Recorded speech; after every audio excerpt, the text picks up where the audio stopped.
안녕하세요, 하늘보고입니다. 이제 대추도 다 따고 잎도 이제 거의 떨어져 가는데, 오늘 밤에 그 비가 온다 그래가지고 토양 검정을 받기 위해서 그 대추밭에 그 흙을 시료로 채취하기 위해서 하는데, 우선 그 시료 봉투에 있는 주의사항을 한번 알아볼게요. 뭐 기재사항은 뭐 유성 매직으로 적으라고 했는데 뭐 사인펜으로 적었고요.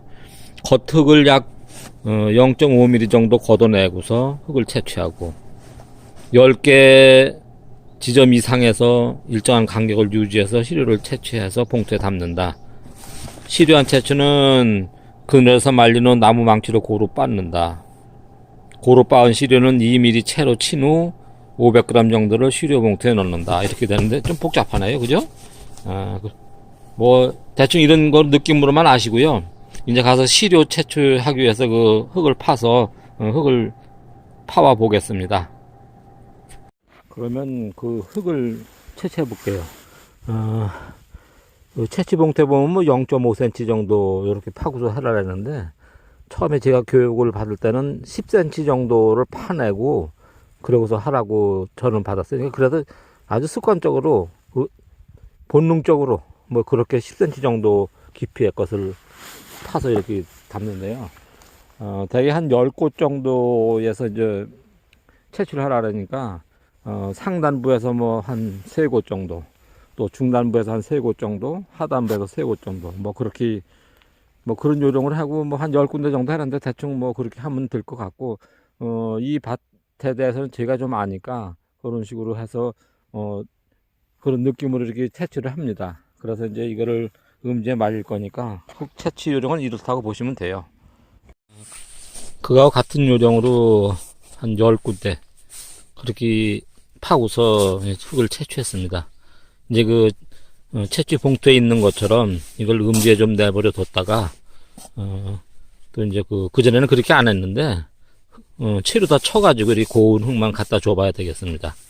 이제 제대로 해봐야죠. 뭐. 이제 이거 결과에 나온 거에 따라서 시비는 어떻게 하는가 이제 그때 결정이 되겠죠.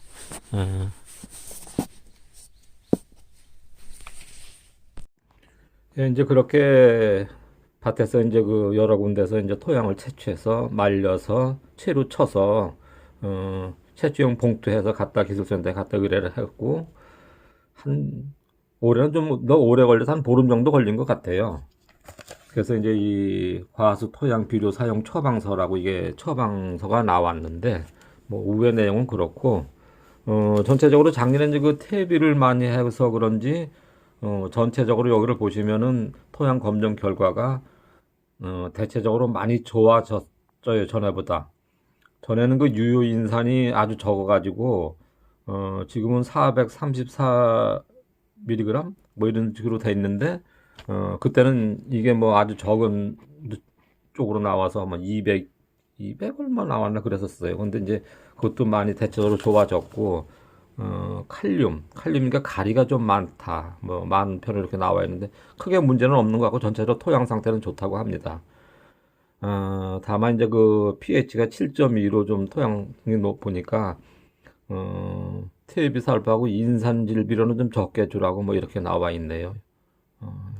뭐 그건 하면 될 것 같고, 이제 우리가 가장 중요한 퇴비는 어떻게 하느냐 그건데요.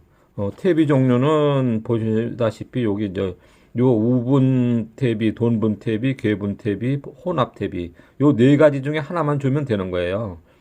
그런데 이제 그 상담을 해주시는 팀장님께서 말씀하시는 게, 이 돈분이나 괴분 같은 경우에는 거의 대부분 사료를 주기 때문에 아마 그 일반 우분에 비해서 퇴비로서의 적합도는 다소 떨어진대요. 물론 이제 그 성분은 더 높아서 좋은데, 가스 발생이라든가 이런 면을 봤을 때, 그 팀장님께서는 우분을 가급적 권하시더라고요. 우분이 좋다고. 그러면 저 같은 경우에는 우분을 11톤 정도 주면 되는 거죠. 근데 이제 작년에 12톤 정도 줬는데 작년에 조금 과하게 준 거죠. 11톤. 근데 이제 저는 올해는 이제 그 우분을 준비를 못 해가지고 유박으로 주려고 하는데, 이제 유박을 수정을 하면 그 어느 정도로 주는 건지 다시 계산해서 그때 한번 해보면 되겠고, 대체적으로 이제 보면은 이제 그 퇴비 이외에 일반 그 화학 비료 같은 것도 권장을 하시네요. 퇴비에 있는 성분하고 또 이쪽 그 화학 비료에 있는 성분하고 좀 틀리기 때문에 혼용을 해서 쓰시는 게 좋다고 뭐 그런 말씀이세요. 그렇게 권하시는데 참고로 질소질 비료는 요소와 유환이 있는데 속효성은 유환이 훨씬 더 빠른데 대체적으로 유환보다는 요소를 더 권하시더라고요. 그래서 요소로 준다고 할 때는 58kg 정도 주면 되니까 20kg짜리 한 3포 정도면 좀 많은 듯 하겠네요.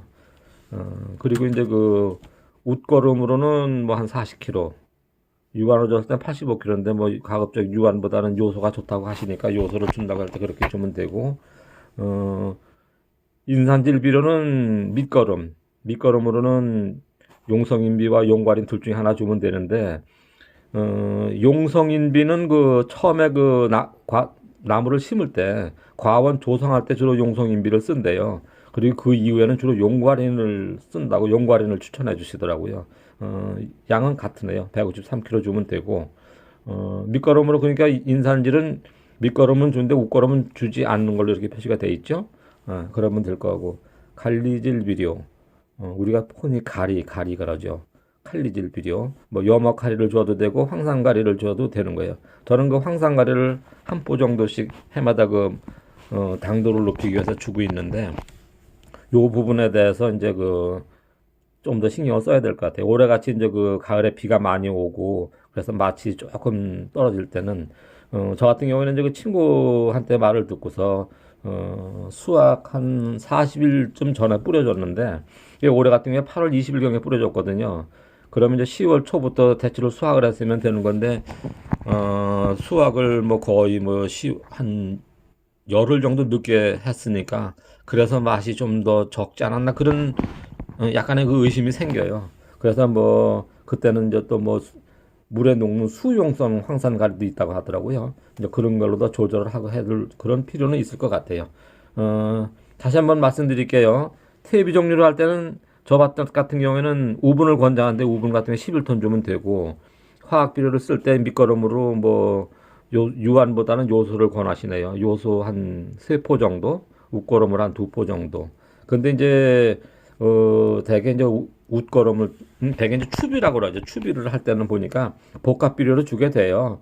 근데 보니까 여기에 보면은 복합 비료가 인산질은 추비 안 해도 되니까 그 과수용 추비용으로 나오는 비료가 있나 봐요. 복합 비료가 인산이 섞이지 않은 질소와 가리만 섞여 있는 그걸 선택해서 주면 될 것 같아요. 뭐 그냥 보통 이제 이런 식으로 하시면 되는데 대개 이제 우리가 이런 처방을 받지 않고 하다 보면은 주변에서 뭐 어떤 사람은 와서 보고서 거름이 너무 많은 것 같다 하는 분도 계실 테고 또 저처럼 그 이웃 그 사과밭 하신 분은 거름을 많이 줘도 상관없다고 그러니까 기술센터 같은 데는 너무 많다 그러는데 그러니까 그 사람들이 뭐 하냐고 뭐 이런 식으로 얘기하시기도 해요. 근데 제가 이렇게 해보니까 토양 검정을 받으시고 가서 토양 비료 사용 처방서 요거에 맞게 요거를 기준해서 나름대로 그거에서 내 경작지를 그렇게 비배 관리를 해 나가는 게 정답이라고 생각이 됩니다. 이렇게 해서 이렇게 해보면은 나중에 느꼈을 때 좀 과비다. 좀 비군이 적다 뭐 이런 거 스스로 느낄 수 있잖아요. 내 토양에 또 이제 뭐 그 배수니 뭐 그건 또 토양 상태에 따라 틀릴 테니까 어쨌든 내 경작지에서는 내가 알아야 돼요. 자기가 알아야 돼요. 남들보다는 내가 최고가 돼야 그 농사에 성공을 할 수 있습니다. 그리고 중요한 것 같지 않지만 전지전정보다도 어떻게 보면 제일 중요한 게 이 비배 관리예요. 비배 관리 잘 하셔가지고 여러분들도 해마다 그 늘 풍성한 수확으로 행복하시기 바랍니다. 감사합니다.